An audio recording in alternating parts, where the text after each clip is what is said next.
আপনার রাজনীতিটাকে কোনোভাবেই সহিংসতার পর্যায়ে নিয়ে যাবেন না। ছাত্র রাজনীতিটা মেধা এবং যোগ্যতার প্রতিযোগিতার জায়গা হিসেবে থাকা উচিত।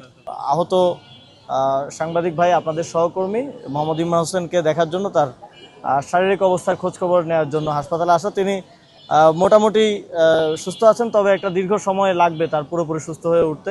আমরা সবাই তার সুস্বাস্থ্য এবং দীর্ঘায়ু কামনা করছি আর কি। তিনি যেন আবারও আপনাদের সাথে ফিরে এসে আবার তার কার্যক্রম শুরু করতে পারেন, সেটাই প্রত্যাশা করছি। শিয়া বাটার ও ভিটামিন ই সমৃদ্ধ লিলি বিউটি সোপ, তারুণ্যময় উজ্জ্বল ত্বকের জন্য।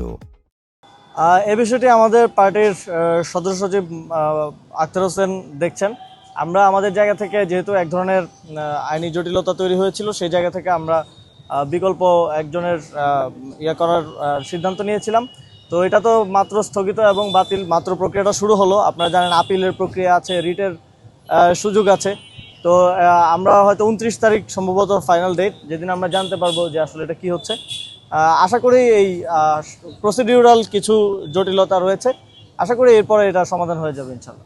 লিগ্যাল টিম কাজ করছে এবং তারা এটা নিয়ে দেখছে যে আসলে আমরা জাতীয় নির্বাচনের সময় দেখেছি কিভাবে বিদেশি নাগরিকরা এবং ঋণ খেলাপিরা নির্বাচনে অংশগ্রহণ করেছে, এবং নির্বাচন কমিশন এক ধরনের অসহায়ের মতো তখন বলেছে যে আমাদের বুকে পাথর চাপা দিয়ে দিতে হয়েছে, বা এই ধরনের কিছু কথা আমরা তাদের থেকে শুনতে পেয়েছি। সেটা খুবই দুঃখজনক ছিল। তবে এই যে 3 বছরের জটিলতা, এটা তো ঋণ খেলাপি অথবা বিদেশি নাগরিকত্বের মতো কঠিন কোনো জটিলতা না। তারপরেও আমরা আইনের প্রতি শ্রদ্ধাশীল, নিয়ম নীতির প্রতি শ্রদ্ধাশীল। সেই জায়গা থেকে নির্বাচন কমিশন যে সিদ্ধান্ত দিবে চূড়ান্ত আইন অনুযায়ী, আমরা সেটাই আমাদের জায়গা থেকে মেনে নিব, এবং সেক্ষেত্রে আমরা আমাদের অন্যান্য অপশন নিয়ে আমরা কাজ করব। আমরা চাই সকল ক্যাম্পাসে এই শান্তিপূর্ণ সহাবস্থান বজায় থাকুক। সবাই ছাত্র রাজনীতিটা মেধার দিক থেকে প্রতিযোগিতার রাজনীতিতে পরিণত হোক।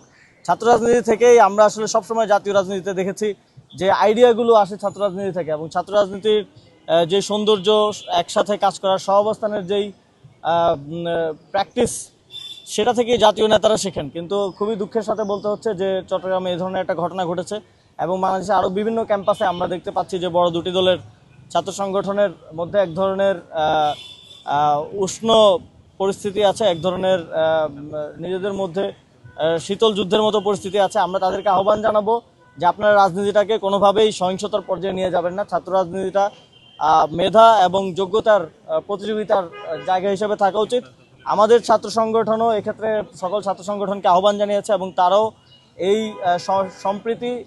সম্প্রীতি বজায় রাখার জন্য ছাত্র রাজনীতিতে তারাও গুরুত্বপূর্ণ অবদান রাখবে বলে আমি মনে করি।